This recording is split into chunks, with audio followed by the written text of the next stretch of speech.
orang Yahudi, kita ini cuma nolong. Kita bantu mereka. Supaya apa? Amanat agung disebarkan. Kenapa? Nanti akan dipulihkan dan akan akhir zaman segala macam. Tapi ini justru mandatnya diambil, orang Yahudi yang dikeluarin dari permainan. Makanya babak pertama kalah.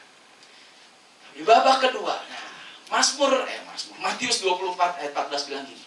Dan Injil kerajaan ini akan diberitakan ke seluruh dunia, menjadi kesaksian bagi semua bangsa. Sesudah itu barulah tiba kesudahannya. Barulah selesai. Barulah akhir dari zaman. Barulah kiamat. Kapan kiamat terjadi? Kalau Injil sudah diberitakan ke seluruh dunia. Tapi tadi Yesus bilang, kapan pemulihan buat Israel? Kalau Injil mulai dari Yerusalem, Yudea, Samaria, sampai ujung bumi. Sampai ujung itu baru setengah. Nah, masih ada setengah lagi. Kalau setengah lagi ini udah balik, itulah baru akhir dari zaman. Nah, Yesaya 49 bilang begini. Makanya terlalu sedikit bagimu, Yesaya adalah nabi buat orang Yahudi. Terlalu sedikit bagimu hanya untuk menjadi hambaku, untuk menegakkan suku-suku Yakub, dan untuk mengembalikan orang-orang Israel yang masih terpelihara. Makanya itu terlalu sedikit. Tapi, katanya, nubuatannya, aku, kata Tuhan, akan membuat engkau menjadi terang bagi bangsa-bangsa, supaya keselamatan yang daripadaku sampai ke ujung bumi. Sekali lagi, kalau saudara lihat dari nubuatan-nubuatannya, siapa yang dikasih mandat untuk punya mandat, punya tugas menjadi terang buat bangsa-bangsa? Light for the nation. Siapa? Orang Yahudi, orang Israel. Supaya apa? Supaya keselamatan daripadaku sampai ke ujung. Makanya mandat ini sebetulnya adalah mandat punya Israel. Makanya Israel adalah the light for the nations. Itulah Israel, light for the nation. Nubuatan itu buat orang Israel. Karena ditulis oleh Nabi Yesaya, nabinya orang Yahudi. Nah, kita perlu support itu. Supaya itu bisa terjadi. Makanya babak yang kedua, saya percaya ini sedang dimulai. Baru dimulai. Kita orang-orang yang di sebelah timur. Inilah Asia. Karena kalau dilihat bumi dibuka kayak tadi, kayak begitu. Setelah sampai ujung buminya berarti ada di mana? Makanya ada satu buku yang ditulis The End of the Earth, The End of the World, Papua, Irian Jaya. Itulah ujungnya, betul. Jadi babak yang kedua justru dari ujung bumi balik ini Injil, penginjilan. Setelah itu barulah akhir dari zaman. Nah, jadi tadi Israel yang punya mandat, mulai dari Yerusalem, Yudea, Samaria, dan sampai ke ujung bumi. Pertanyaan saya berikutnya, apakah Injil hari ini sudah sampai di ujung bumi? Ujung bumi tadi ada di mana? Di Papua, di Irian Jaya. Tepatnya Papua New Guinea, tetangga kita, lebih ujung. Papua New Guinea. Apakah Injil sudah nyampe di ujung bumi? Sejarah mencatat, waktu ke Israel saya ketemu dengan serombongan dari Papua New Guinea. Ada menterinya juga. Dibilang sini, the pioneering in Papua New Guinea. Itu tahun berapa? 1894. 1894. Papua New Guinea jadi negara Kristen. 1894. Dan ini saya dikasih potongan korannya. Kapan itu mendaratnya apa segala, ya udahlah, nggak kebaca lah di sini. Pokoknya percaya aja, 1894. Dan apa yang terjadi? Tadi kan murid-murid Yesus sempat tanya, Tuhan, kapan kau akan memulihkan kerajaan Israel? Pada masa ini? Yesus bilang, nggak usah tahu. Pokoknya kamu, nanti Roh Kudus turun, kamu akan beritain dari Yerusalem dia sampai ke ujung bumi. Setelah itu, baru bicara tentang pemulihan kerajaan Israel. Dan ternyata nubuatan Tuhan itu, betul-betul, Tuhan betul-betul ingat. Apa yang Yesus bilang itu digenapi. 1894, pada tahun yang sama, Injil sampai di ujung bumi. Dan selesai sepertinya di ujung bumi. Pada tahun itu ada satu besar di Eropa. 1894 ada seorang kapten namanya Kapten Dreyfus. Dia adalah seorang kapten di Prancis dan dia pangkatnya lumayan tinggi, tapi dia seperti difitnah, dihasut dan segala macam. Akhirnya dia dinyatakan bersalah, dicopot semua peringkatnya dan dimasukin penjara. Dan Kapten Dreyfus ini adalah orang Yahudi, tapi dia tinggal di Prancis. Dan sejak hari itulah orang-orang menjadi benci kepada orang Yahudi. Karena orang Yahudi adalah minoritas juga di Prancis. Jadi orang mulai bilang ini, wah itu dasar itu, apa ya? Jadi kayak pengkhianat buat negara. Ini begini, apa segala, oh, pokoknya orang melecehkan. Dan ada orang-orang Yahudi yang punya rumah mulai dilemparin, dibakar, di apa segala. Pokoknya wah, mulai susah masa-masa itu. Padahal ini difitnah, karena kejadian selanjutnya ternyata disadari bahwa itu kesalahan. Akhirnya Kapten William Dreyfus ini dibebasin. Nah, tapi kapan kejadian itu terjadi? 1894. Ketika sampai di ujung bumi, terjadilah kejadian ini. Dan nah, waktu ini kejadian, ada seorang wartawan, anak muda dari Swiss. Dia datang untuk meliput kejadian itu. Waktu dicopot segala macam. Di halaman istana besar di Prancis. Dan orang itu namanya Theodor Herzl. Theodor Herzl. Dan waktu dia tahu, dia jadi sedih. Karena Theodor Herzl ini juga orang Yahudi. Jadi dia mulai bilang gini, aduh, kok bangsa saya gitu ya? Difitnah apa segala, kau dilihat begitu. Dan dia orang pintar. Di awal tahun dia begini-gini. Akhirnya dalam 2 tahun, dia mempersiapkan tesis untuk ngambil gelar doktor. Dan di dalam tesisnya, akhirnya dia menyusun, dan itu dijadikan sebuah buku yang sangat terkenal hari ini. Itu dia tulisnya, judulnya adalah Judenstaat, atau Jewish State, atau negara Yahudi. Kapan? 2 tahun. Dari 1894, 96. Ini dia jadi. Dan begitu jadi, dia sebarin ini, dan dia bilang gini, tahun depan, 1897, saya rencana untuk kumpulin semua orang Yahudi yang tersebar ke seluruh dunia, udah gak tahu di mana, karena udah 3.500 tahun hampir tersebar, untuk kumpul, bikin sebuah acara di Basel, di Swiss. Nah, jadi akhirnya dia kumpulin itu, tahun 1897. Dia bikin satu pertemuan besar di Basel. Dan inilah cikal bakal dari kenapa Theodor Herzl disebut the father of Israel. Dialah pendiri Zionis. Inilah cikal bakal dari apa? Dan di situ dia ngomong dengan orang-orang Yahudi yang ada di situ. Rata-rata itu orang-orang kaya yang ada di situ. Dan ada satu quotes yang bagus yang orang ingat, dia bilang begini. Hari ini mungkin orang nggak tahu, singkatnya ini. Hari ini orang mungkin nggak tahu tentang negara Yahudi. Mereka udah lupa. Sepertinya itu kerajaan apa yang udah pernah hilang gitu. Tapi dia bilang gini, mungkin dalam 5 tahun, tapi saya pastikan dalam 50 tahun, orang akan mulai lihat bahwa Jewish State, negara Yahudi, itu akan mulai muncul lagi. Dan hasilnya apa? Dari 18 itu 97, 50 tahun kemudian, 1948, 50 tahun kemudian persis, Israel secara mujizat merdeka. Israel merdeka. Padahal tahun 1945, 6 juta orang Yahudi dibantai oleh Hitler, oleh Nazi. 1945, 1948, 14 Mei tahun 48, Israel bisa merdeka. 50 tahun setelah Theodor Herzl membuat sepertinya, dia ngomong hal itu terjadi, dan itu terjadi. Wow, waktu saya lihat ini, wow, ternyata betul setiap nubuatan, demi nubuatan kalau dipelajari dari Tuhan. Kalau dibilang ini akan begini, kapan kerajaan Israel akan dipulihkan? Kalau Injil sudah sampai di ujung bumi. Begitu sampai di ujung bumi, tiba-tiba ada kejadian tadi, Kapten Dreyfus. Dari situ jadi Zionisme. Dari Zionis akhirnya mereka bergerak. Akhirnya, singkat cerita, 50 tahun kemudian, jadi negara Israel, 1948. Dan diakui di PBB. Dan waktu dideklarasikan, itu di bawah bendera, dan di bawah foto dari Theodor Herzl. Proklamasi kemerdekaan Israel 1948. Makanya saya mau kasih tahu, di Yeremia, Nabi Yeremia sudah bilang dan bernubuat buat Israel. Dia bilang begini, Yeremia 31 ayat 3. Aku mengasihi engkau dengan kasih yang kekal. Kalau kasih yang kekal berarti berapa lama itu kasihnya? Selamanya, kekal. Sebab itu, aku melanjutkan kasih setiaku kepadamu. Aku akan membangun engkau kembali, sehingga engkau dibangun, hai anak darah Israel. Satu nubuatan lagi di Yeremia, dibilang begini, Yeremia 31 ayat 36. Sesungguhnya, seperti ketetapan-ketetapan ini tidak akan beralih dari hadapanku, demikianlah firman Tuhan, demikianlah keturunan Israel juga tidak akan berhenti menjadi bangsa di hadapanku untuk selamanya, sepanjang waktu. Selamanya, sepanjang waktu. Kasih Tuhan buat Israel adalah kasih yang kekal.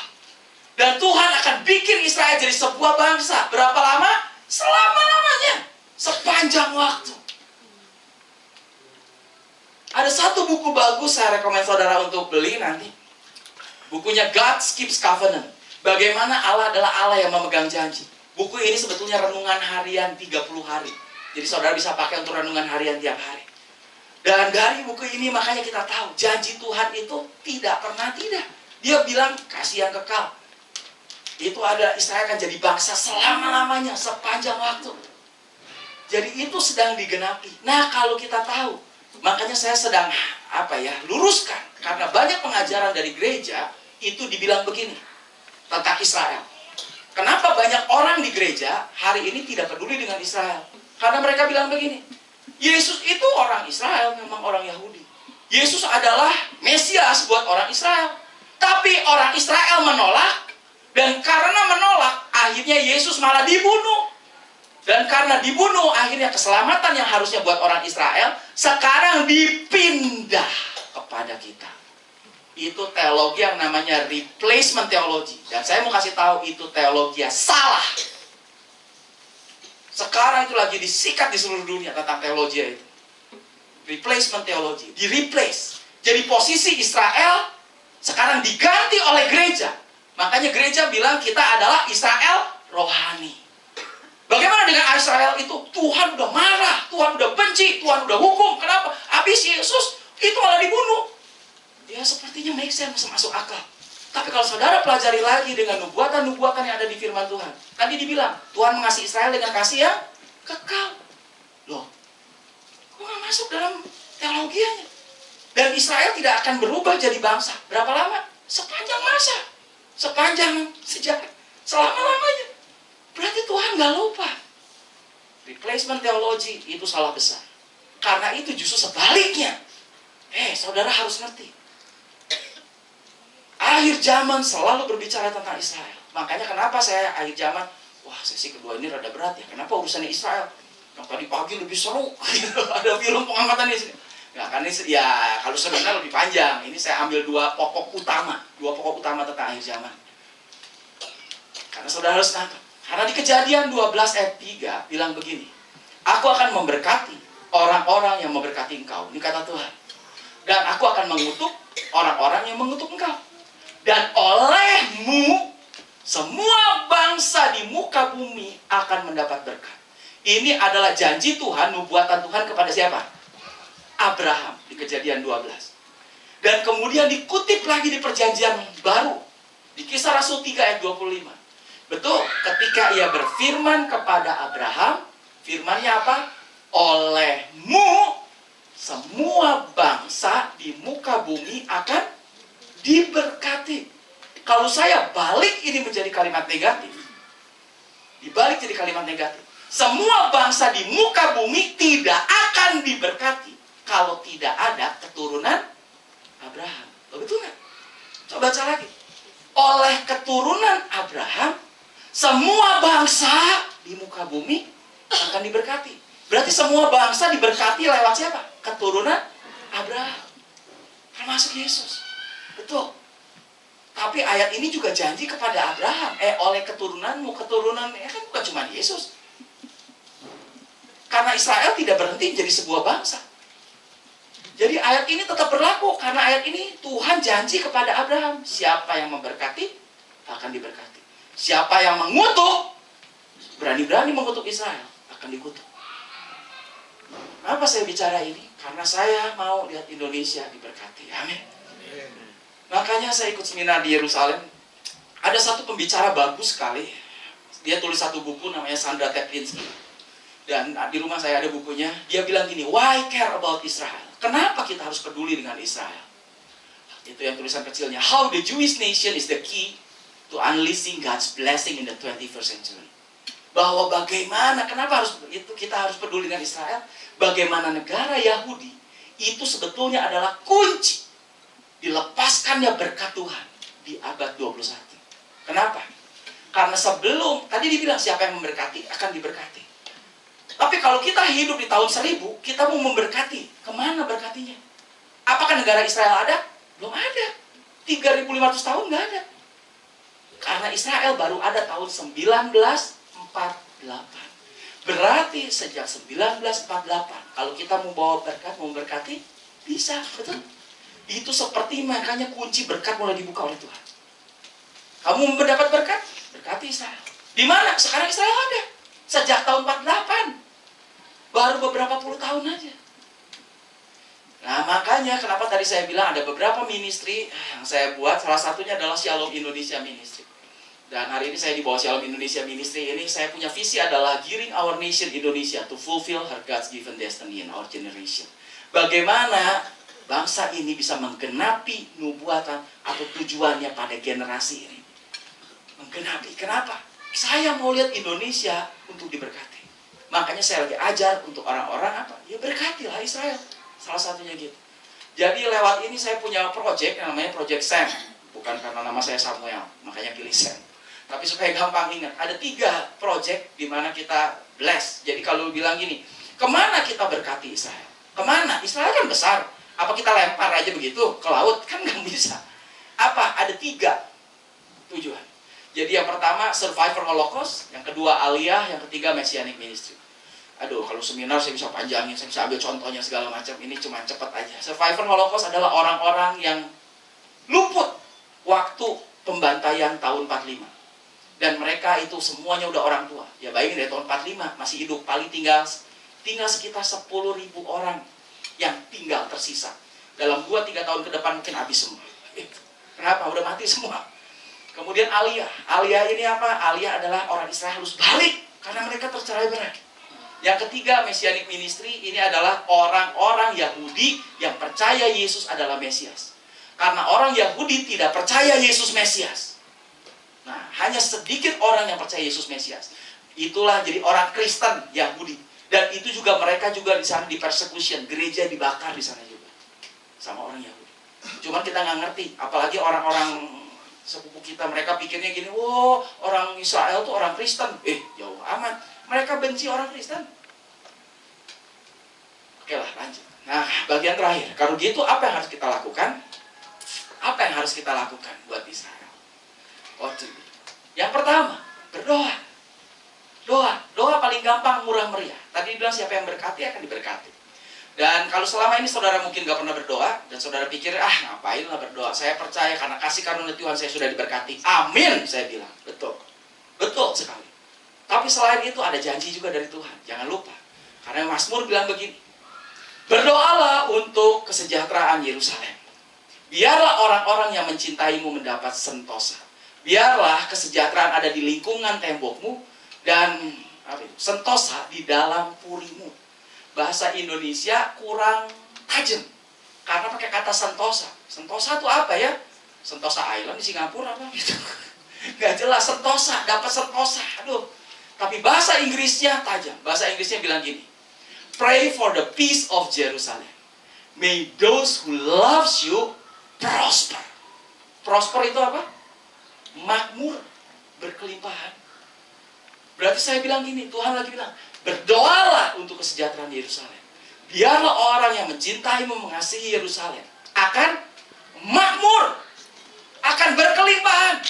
Wow, ini janji bukan sekedar janji. May there be peace inside your walls. Biarlah ada damai di dalam rumahmu, and prosperity in your places. Dan akan ada 2 kali kata prosper. Dan akan ada apa? Kelimpahan di tembokmu dan di rumah-rumahmu. Akan ada damai dan kelimpahan. Di setiap rumah, di setiap pelesis pakai S. Berarti kalau saudara punya gudang, saudara punya rumah, saudara punya toko, saudara punya itu, akan ada kelimpahan di semua tempat itu. Wow, ini bukan janji sembarangan. Makanya, dan saya sudah praktekkan itu lebih dari 5 tahun. Saya bilang, betul. Makanya saya sampaikan buat saudara. Dan bahkan dibilang di sini let there be peace, akan ada damai juga. Yang kedua, bukan cuma doa. Kenapa? Doa paling gampang, murah meriah. Gitu. Yang kedua, mulai belajar untuk bless. Kenapa? Karena ada satu ayat di perjanjian baru di Roma yang diajarkan oleh Paulus. Paulus bilang apa? Tetapi aku sekarang dalam perjalanan ke Yerusalem untuk mengantarkan bantuan kepada orang-orang kudus. Sebab Makedonia dan Akaya telah mengambil keputusan untuk menyumbangkan sesuatu kepada orang-orang miskin di antara orang-orang kudus di Yerusalem. Jadi ceritanya Paulus lagi di perjalanan ke Yerusalem. Dia bawa sesuatu dari orang Makedonia dan Akaya. Dia mau antar, kasih bantuan. Tapi ayat berikutnya yang aneh. Keputusan itu memang telah mereka ambil untuk nyumbang. Tadi kan nyumbang sesuatu. Tetapi itu adalah apa? Kewajiban mereka. Loh, nyumbang kok jadi wajib? Sebab jika bangsa-bangsa lain, termasuk Indonesia, telah beroleh bagian dalam harta rohani orang Yahudi, Yesus adalah orang Yahudi, lewat Yesus kita dapat keselamatan secara rohani, maka wajiblah, 2 kali kata wajib dalam satu ayat ini. Wajiblah juga bangsa-bangsa lain itu, bangsa Indonesia, melayani orang Yahudi dengan harta duniawi mereka. Hei, apa kurang jelas? Wajiblah juga bangsa-bangsa lain melayani orang Yahudi dengan apa? Harta duniawi. Harta duniawi itu apa? Uang. Uang, emas, perak, dan segala macam. Kok jadi wajib ya? Nah, kemana? Jadi saya udah hampir 3-4 tahun ini saya kerjasama dengan satu organisasi di Israel. Saya kumpulin uang, betul. Saya kumpulin orang yang mau titip, sini saya titip, saya kasih ke mereka. Dan saya udah banyak kesaksian dari orang-orang. Mereka diberkati, berkelimpahan, segala macam, apa segala, karena mereka coba lakuin firman ini. Dan kemana saya lempar ke Israel? Jangan sembarangan dilempar. Saya pernah seminar di Medan. Selesai itu seorang ibu datang dan dia bilang ke saya, "Aduh Pak, kenapa Bapak baru seminar sekarang? 2 minggu yang lalu saya pulang dari Israel." Saya bilang, "Ya mana tahu." Gitu.